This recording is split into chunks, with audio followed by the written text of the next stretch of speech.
Hey guys, Ash here, coming at you today with some miner strategy. I've scoured the interwebs and I cannot find any really great miner decks and strategy tips out there, so I figured why not go ahead and make a video all about that today.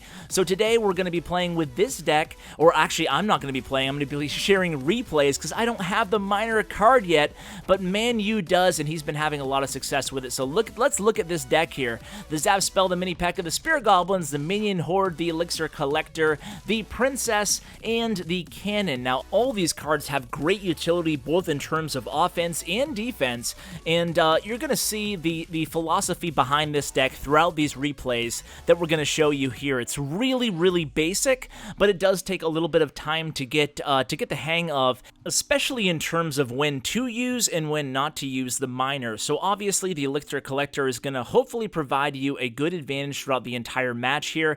I'm going to bring you 3 different deck variations that we're going to fight against today, just to show you how this deck can shine against all kinds of popular decks. So here, we're going against the power deck with the Prince, the Dark Prince, and the Pekka. Now let's talk about the actual combos that we're going to be using today. You can see we have no tanks in this deck, and that is because the miner is going to be our tank. We're comboing the miner with these fast-moving cards and low elixir cost cards, such as the Mini Pekka, obviously the Spear Goblin, and the Minion Horde. Now, the Princess's main role in this deck, on top of obviously being a great counter to Minions and Minion Horde and low hit point units, the Princess is also going to provide a great lure for the arrows or fireball that the opponent may have. So what you want to do this entire game when you're playing the miner is use the miner sparingly, especially after the opponent uses the arrows. So why are we going to do that? Why is that the philosophy here? Well, it's because if you notice the cards that we've selected to pair with the miner in this deck,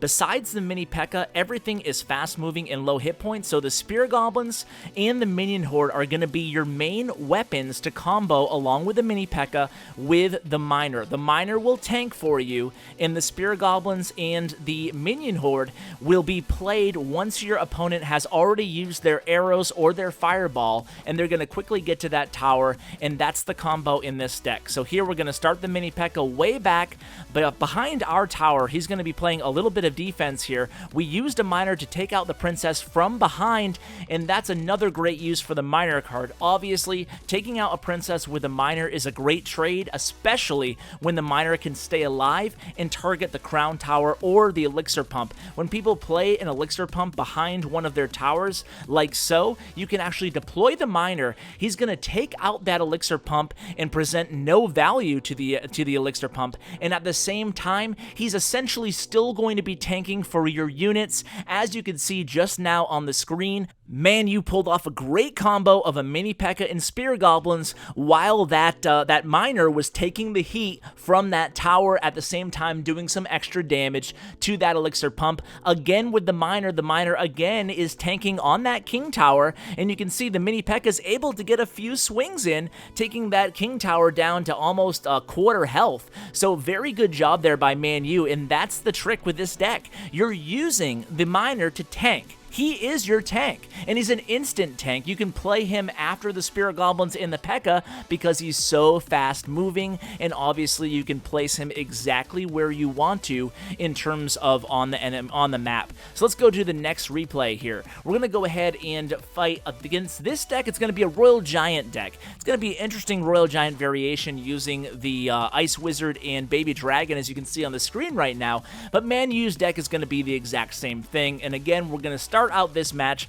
by playing the Elixir Collector. So hopefully we'll be maintaining this Elixir advantage throughout the match, and you'll see the versatility on this deck going against a Royal Giant deck, and you'll see how we can actually counter a Royal Giant with this deck pretty effectively as well. So here comes the Ice Wizard, and here comes right off the bat the Royal Giant. He places that Mini Pekka. Mini Pekka, a great counter to the Royal Giant. We have the Zap spell, so if worse comes to worse, we can always place a cannon on the map after the Royal Giant is is already targeting the tower, and then you can go ahead and drop that zap spell, and it will make him reacquire the target onto the cannon. So this is exactly how the miner is going to be used here, and you can see it was used perfectly by Manu, and it's a very cheap play. So obviously you have the 3 elixir cost for the miner, and then you only have 2 elixir cost for the spear goblins, and they're actually going to get that tower down almost half damage, and you're still left with a bunch of elixir to play defense with. Again, we have the 1 elixir collector advantage, hence we're going to take advantage of that the entire game by turning great defenses into great fast play offenses using the miner. So here we go again, we're trying to bait out those arrows, but the opponent is just not biting, and Manu goes ahead, and because he's at full elixir, he goes ahead and kind of sacrifices a miner here just to hold off that ice wizard a little bit, but then the ice wizard stays alive and the royal giant is on the map. So again, a very easy counter here for Manu with this deck. He has the mini Pekka, which is great against the royal giant. He has the cannon and the zap spell, so the zap spell is perfect against royal giant, and this is what we've been waiting for. The opponent does not have his arrows up. Manu has a mini Pekka and a few minions alive onto that tower, take it down to almost nothing here, and he actually showed pretty good restraint in not dropping that miner at that point and maintaining that elixir so he could actually defend right afterwards. And defend he does, again, with the zap spell and the cannon combination. That's going to get that royal giant off his tower. He uses the freeze spell, the opponent,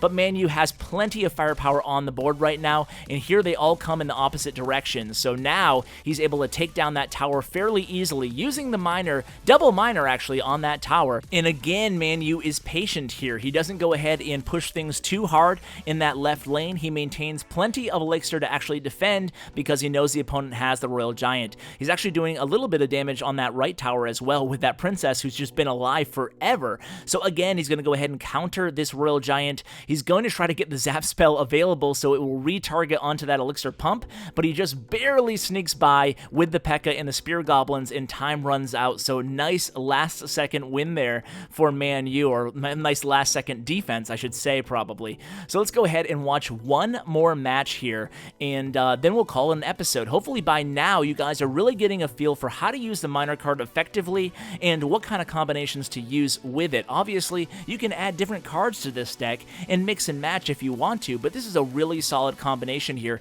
It's got mana to about 3,800 cups this season, so doing pretty well, and the season is pretty young as well. So really your bread and butter with this deck is going to be the miner spear goblin combo. The spear goblins, if the enemy cannot counter the spear goblins, again, that only costs 5 elixir for the miner spear goblin combo, and if the enemy cannot counter those spear goblins, you're liable to get 700 to 1,000 damage off that tower. That's if your enemy does not have any good counters up for those spear goblins. Now, if you can get minions to the tower, even better, but basically comboing those spear goblins or the minions or even the mini Pekka with that miner tanking is really what you're going to rely heavily on with this deck, and it's just a great and easy and simple strategy. And like I said at the beginning of this episode, the beauty of this deck is it's so solid defensively as well. Even in a pinch or a bind, you can actually use your miner defensively. So Manu is smart here yet again, waits till the princess is locked onto his tower, then he drops his own princess,